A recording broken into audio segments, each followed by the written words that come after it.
something like this. Good. Good afternoon, everyone. Thanks for joining us. We appreciate the opportunity to have a pretty important conversation that's affecting all of us as entrepreneurs, designers, industry experts, anything to do with this. So I'd like to introduce Valerie. Valerie, why don't you tell us a little bit about yourself? Sure. So my name is Valerie Mayen. I am the owner and founder of the Yellow Cake Shop clothing company. We make clothing for women in Cleveland, Ohio, and in Chicago. We've been doing that for about 15 years now.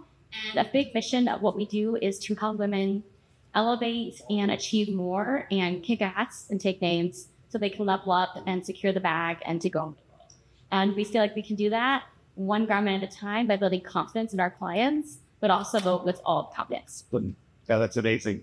We can start with the basics. As a business owner, a designer, a creative, how have you seen impacts of tariffs on your brand at this point? Yeah, I mean, it's kind of the buzzword of the year, right? Everyone is freaking the fuck out over tariffs, and no one can quite understand what exactly that means, where they're going. All we know, right, is that they're scary and we don't want them, right? So for us, the small business, our first thing was to reach out to our suppliers. So yes, we manufacture everything here in Cleveland and in Chicago. So that makes us a little more lean. We can be more nimble. We can respond quicker to turnaround times, but we're still at the behest of our suppliers. So, the majority of our fabrics come from all over. We get our knits from LA. We get our wool from New York, from Tauber. So we buy a mix of gray goods, dead stock, and, reorderable goods that are processed new. But I would say half of our supplies are made here in the U.S. and the other half are ordered of known. So, we can't really control these symphonies. We can't tell our fabric suppliers, can I have that at $3 less per yard? Like, what the price they set is the price they set. And let's not forget about shipping costs. Freight is very expensive for fabric, especially wool. So if we're ordering textiles, we're ordering hundreds of yards. We're not a small brand, but we're not mid or large size either. So we're ordering thousands of dollars of fabric, and that equates to thousands of dollars of shipping. So it impacts us significantly. We're already charging a premium for our products because we're American handmade, but now we have to charge even more to compensate for that undercut. So that's the hard part. Yeah, that's an important fact when you think about all of the kind of hidden costs of doing business. Transportation, those transportation suppliers are purchasing their parts for their trucks. All of that is coming from suppliers that are offshore. So those costs get added, and it just starts to compile and add on each. Yeah, and not only that, but if one of our suppliers makes a mistake, if they send the wrong colorway or they send the wrong weight to one of our sewists, we have team members in Chicago, we have some in Cleveland. A lot of our home sewists, they work in, Parma, North Olmsted, Bedford, Lakewood. And so we often have the fabric delivered directly to them to, increase efficiency. But if they send the wrong color or textile to them, it's very rare, almost never does it occur that they'll correct their mistake. With supply chain, is that affecting your time, your turnaround time, or deliverability? Yes and no. So there's certain colors, like this citron is almost like black market, right? This color is one of our best sellers, and it's so hard to get. And if it's running low, my general manager is like, oh, she's already looking at 5 different places where she could buy something comparable. But even that's difficult because we already have this colorway photographed, detailed in weight, GSM, everything on our website. So our client expects a specific quality. And if we find something else, even if it's off by, a smidge of a tone or shade or the weight or the feel or the hand, it's gonna cause an issue because we are so niche and so bespoke. That makes it difficult for us to maintain the expectations that our client has. And it kind of just throws everything. Like, it's already difficult doing what we do here in America, right? Only 2% of clothing sold in America is made in America. And we've been doing that for 15 years. So we're already doing the Lord's work, right? And we're doing everything. So and we're making it difficult for ourselves. But to have to now battle the issues with timing and delivery and increased pricing when we're already battling the education of consumers who don't understand why paying $250 for a moto jacket is normal in America when it's made by hands. It's a really big uphill battle. How do you feel as an independent business owner? Do you think that there's opportunity to influence our government in a way to understand and value what we're providing to the consumers and to the basic economic stability of our workforce? That's a good question. And I think some of you might know that sometimes we have to be sneaky. Like, it's almost like we have to make them think it was their idea. So I don't know if any of you all have ever dealt with narcissists or type A behaviors or like really, I don't know, fucked up white males in your lives. And again, normally I would apologize for my colorful language, but it's 2025. I'm a grown woman. I've birthed 2 children out of my vagina. Like, I'm not going to apologize for any of this. But if you feel offended or feel alienated, I would recommend count all the words that I use that offend you, and I'll donate $2 per word to the Fashion Week Columbus. So anyhow, I just want to be myself. Okay, I want you to feel like this is like, I mean, it's a very small group, so I want you all to feel like we're best friends, right? I'm telling you like it is. I'm giving you the real. There is an upside to some of this, and there's always a way out. Everything is figure outable. But yeah, I would say that this is the part that's difficult. And so with the current administration, we almost have to trick them into thinking it was their idea. And so if their current focus right now is made in America, bringing jobs back, USA made, but they're totally opposed to anything that's touching green or sustainability or DEI, well then let's craft it, let's mold it, let's kind of flip the script a little bit and change the wording, right? So if Made in America is what they want, then let's give them Made in America. Let's really like go after all of the grants, all of the federal funding, all of the money available that's bookmarked for US manufacturing. And then let's use them in the ways that we see fit, right? They may not be checking all of the reportings, all of the deliverables on those grants. I've received grants before from, during COVID, there was the CARES Act, right? And we're considered a manufacturer in Cleveland because we were producing PPE. We made over like 225,000 masks in 2020 alone. And they had a grant for like $500,000 for manufacturers to be able to receive money for equipment and facilities. And I applied, and I didn't get funding the first round, but when I looked at the roster of who was receiving funding, it was mostly businesses and individuals who were, they were operated by white males. There were no females, there were no persons of color in that list. So I sent them a strongly worded email, and literally within a few months, I received a call, and they were like, oh, we have some extra money. People refuse money, or we have people amazing. that, yeah, and so they were like, do you need $300,000? And I was like, yes, please. And so, I just had to come, I had 2 weeks to put together a proposal and to submit my documentation, and I had 2 weeks to buy a machine that was worth $300,000. I wasn't allowed to purchase a facility, unfortunately. They wouldn't allow it, but I had only 2 weeks to spend it, or I couldn't use the money. So I had to figure out, A, how to find a machine that cost that much, and B, how to also produce other documents that showed I spent the money, even though I wasn't able to spend the money right away because it was gonna take longer than 2 weeks to actually get paperwork from a company to produce that machinery. And so, I played their game, right? Like and again, like this is, it might sound like it was fraud. It was not fraud. I was following all the rules. I was following all the agenda items. I was delivering on all the checkpoints that I had to deliver on as a business and a manufacturer. And then they produced what they needed to produce. The machine came 8 months late. When they delivered it, it fell off the truck, and they had to send it back to Switzerland. And then when they delivered it to me a year later, no one needed PPE anymore. So then I responded to them, and I said, hey, we have this giant machine now. We'd love to use it, but what are our obligations of the grant program? And they're like, oh, well, the grant period is over. You fulfill your obligations. So we sent the machine right back to the company that we bought it from, and they reimbursed us for almost 3/4 of it, and we were able to take that grant money and use it for our business. So Boom. There's always a loophole. And that's what I'm saying is with the current administration, if they're wanting to put this money towards, American manufacturing and, bringing jobs back and whatever their agenda is, then let's find ways to fit ourselves into those agenda. Yeah, I think that's really important. And I think by being involved with the Fashion Council and being a supporter and being a member, our voices together are collectively way more powerful than they are as an individual. But we do need to get active. We need to let our elected representatives know the impact that we're making in the future of our industry and our communities in which we live, work, and serve. So I think that's really important. So, a couple things. I was really pretty inspired to hear about your commitment to sustainability and empowering women. Tell me a little bit more about that, and if the current economic challenges that we're facing, even around tariffs or uncertainty of pricing, how that can affect your approach to your consumer.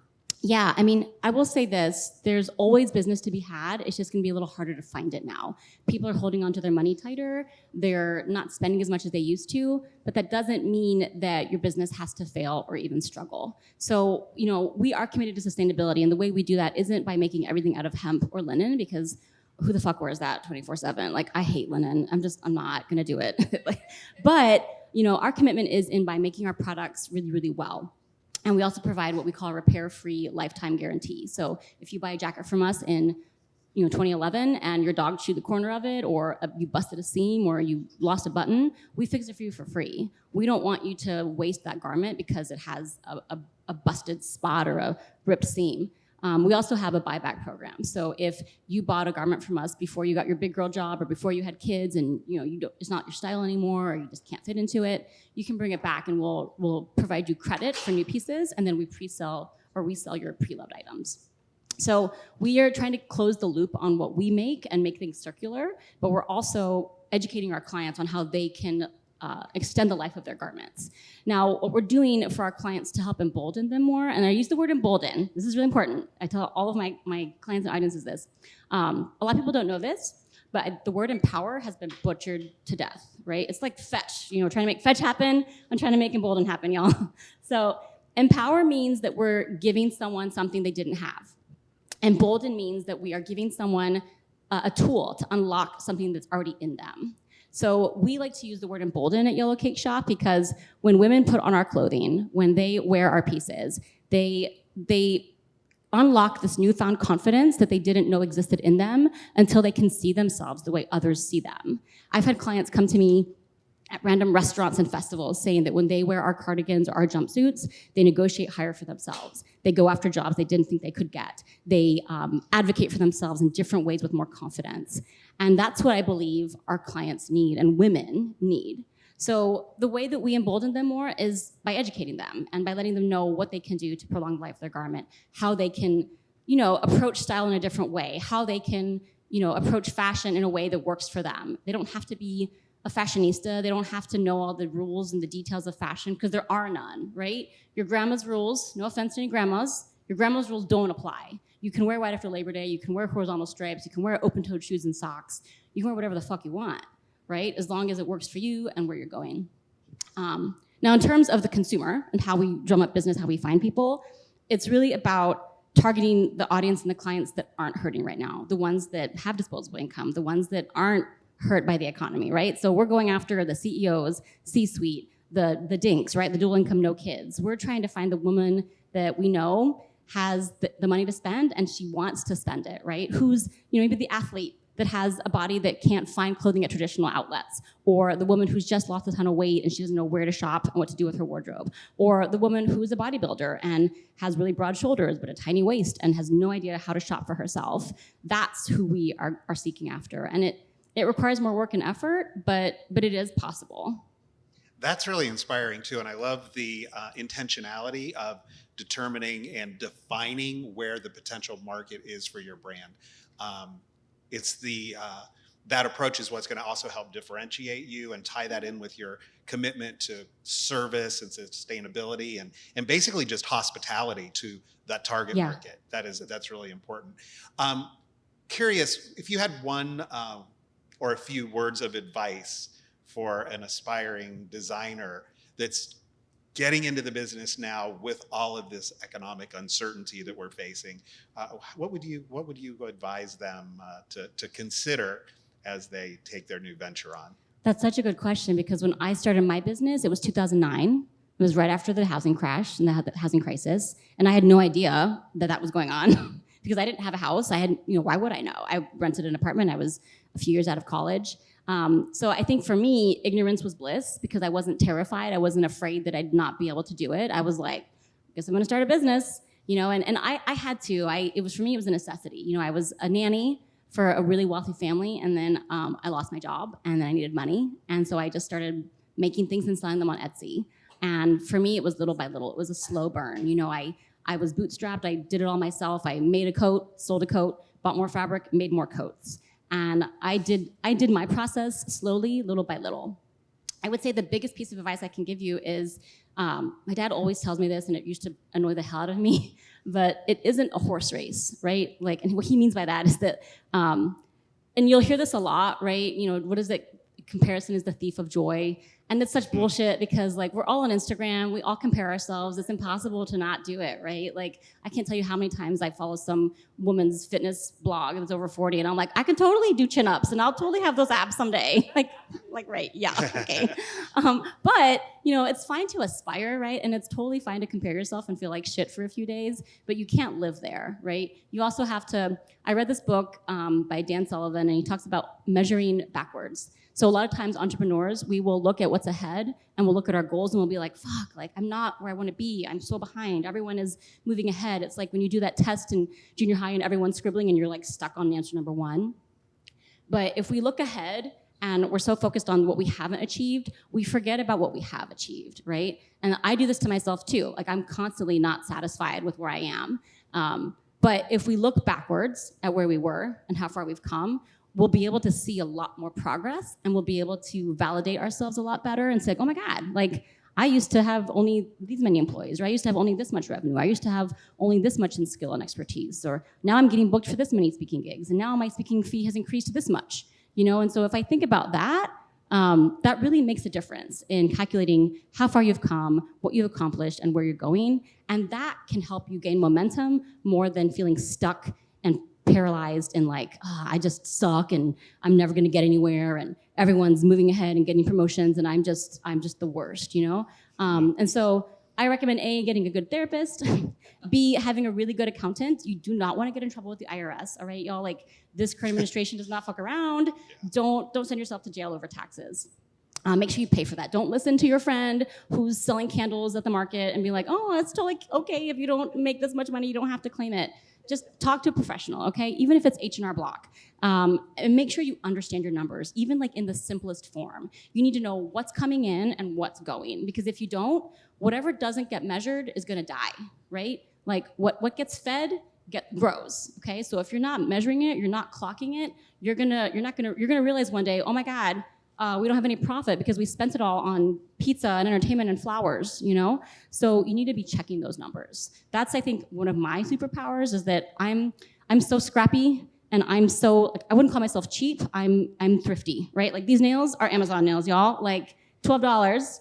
I've had them on for 2 weeks. I don't do dishes. I make my soon-to-be ex-husband do that because I birthed the babies, he does the dishes. But, you know, you cut where you can and you spend where it's important, right? And I just keep an eye on the spending and what's coming and what's going. I'm a big audiobook listener. I don't like to read, I like to listen. I have ADHD, if you couldn't tell. So for me, I like to listen to books while I'm driving, while I'm working out, while I'm not doing dishes. And you know, there's a book called Profit First by Michael Michalowicz. And he talks about how profit for an entrepreneur should be happening all year. It doesn't happen at the end of the year, it happens all year. So you wanna develop little buckets for your money. So when your money comes in, take that money and make sure you take a chunk and put it in taxes. Take a chunk and put it in your owner's draw. Take a chunk and put it in your operating. Take a chunk and put it in profit. And that way you're gonna have profit all year. And I didn't do that the first 12 years of my business. And one year, for the first time ever, we had a loss. We never had a loss in Yellow Cake history. We'd always had a 10, 15% growth. And one year we lost like $33,000 because I was overspending. And we started the year really strong because we had this influx of cash from COVID. We had like 300,000 in our operating account, and then the next year we had a loss. So I was like, holy shit, I hate losing money, this really hurts. So I started implementing the Profit First system, and the next year we had a $92,000 net gain. So it's possible to not just improve where you're at financially, but educate yourself and learn. And I know that was like 10 pieces of advice, but No, that's really I great love business advice. and I love making money for people that, you know, are marginalized, unheard voices, and women. So please come find me if you need more insight on books or references. I love it. No, and I think that's really important, especially thinking in that mindset of forecasting and right now not knowing what tariffs and what taxing issues are going to really come to play. Putting that into your forecast when you look at your operating budget for the year, just go ahead and make that assumption that there's going to be that additional cost structure to your cost of goods sold. That way, if things do change, because you never know, you turn on the news every day and it's a new story, better to be safe than sorry. And at the end of the year, if you find out that you've operated and been able to supply your operating costs in a way without having to dip into that. That's gonna help propel the next year. One thing that, as you were telling that story too, when we were having conversations about this session, there was a question about a quote, and there was one that really, my father told me this when I was a kid. He was like, and it actually came from Winston Churchill, which who would have known that, but failure is not final.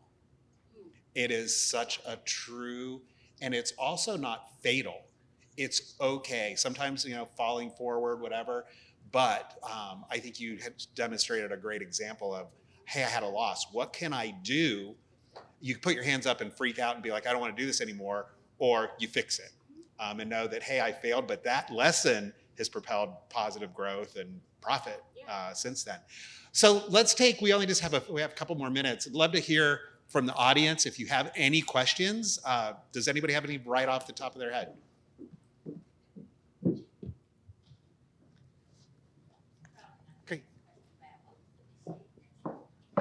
The machine I purchased for like $300,000.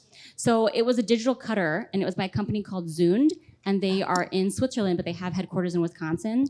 There's also another company called Autometrics, and so basically it was going to help us digitally cut all of our masks. We were cutting everything by hand, and we tried using laser cutters at like think boxes and small like libraries that had 3D printers or cutters, but the volume we had was so big. Now the issue with this machine is that it was massive. It took like 6 men to move it into our studio. And then once it was set up, it was taking like weeks of training for us to understand how to use it. But what we could cut in 8 hours, it would cut in like 10 minutes. So we definitely saw the benefit of having it.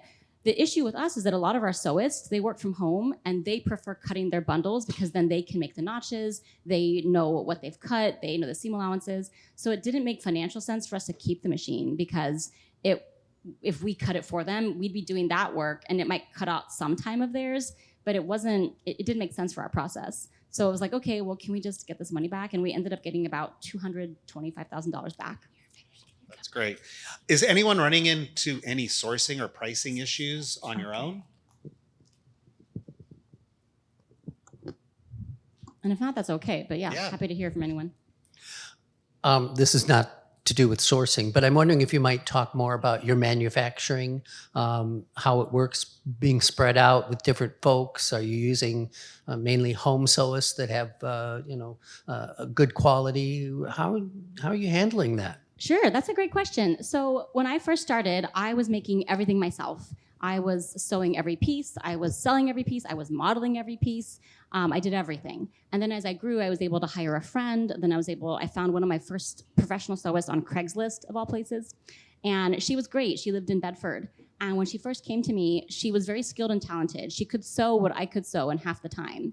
But she didn't have any of the professional equipment. She had the dinky little home machines that you can get at Joann's.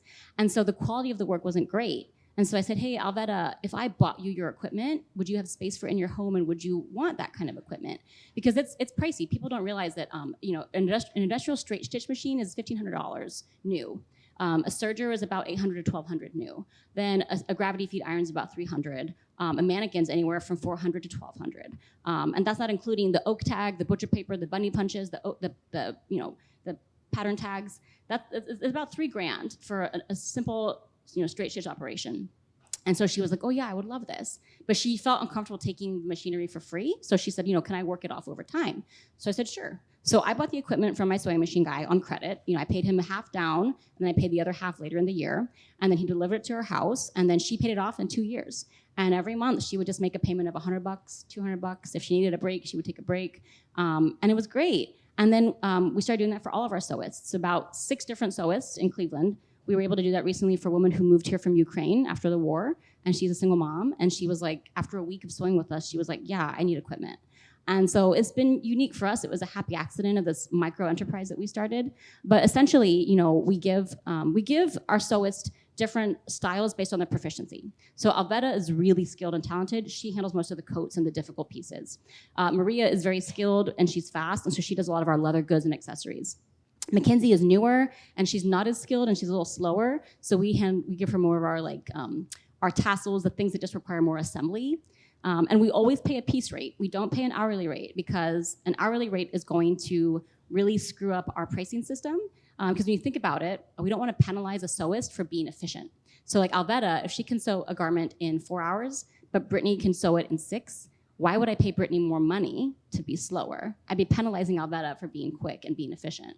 So we pay a flat rate, piece rate per garment, and we always negotiate that with the sewist before we set the price with them. We have them do a time test, make them sure they're comfortable sewing the product first, and then if they say, okay, yeah, I can sew this in 2 hours, and that's typically our threshold, then we give them the price, and if they agree to it, we give them, a small batch, and then if they do well in that small batch, we give them a larger batch.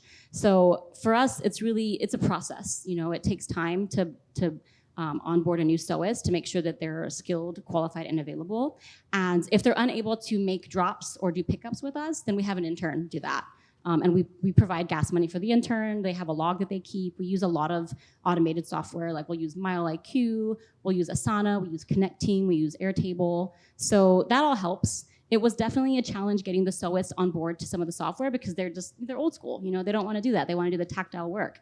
But it makes it a lot easier, especially, there's going to be mistakes. Like one time, Shirley, one of our sewists in Lakewood, she's 70 plus years old from Hong Kong. And she makes mistakes often because she's older. So like one time, we had this one dress called the Marie Claire dress. And she sewed the sleeves from another dress onto this dress, and she sewed the bottom from a different dress onto that dress. And it was like a total clusterfuck. So because we had it in writing, and we had a picture, and we had a video, and we had drawings, we can be like, hey, this was clearly a mistake on your part. So she, in those instances, the sewists know that they take the L, right? They don't pay for the fabric, but they have to remake the garment at no cost. So that's how we do it. It's kind of a process. So we use Asana. Asana is free. It's like a task management software, and you can use it on your phone and your desktop. We also use Trello. And then my general manager, Kelsey, found this really great platform called Connect Team, and the sewists are all on that as well. And then we just started using Airtable, so we're not sure if we're going to, transpose everything there, but I would recommend looking around, seeing what works for you. But we also work with Jumpstart. They're a small business incubator in Cleveland. And one of my friends who's a systems management professional, I was gonna work with her last year, but her fee was like 20 grand for like a 3-month audit. And I was like, I really can't afford that, Melissa. Like, I love you and we need you, but I can't.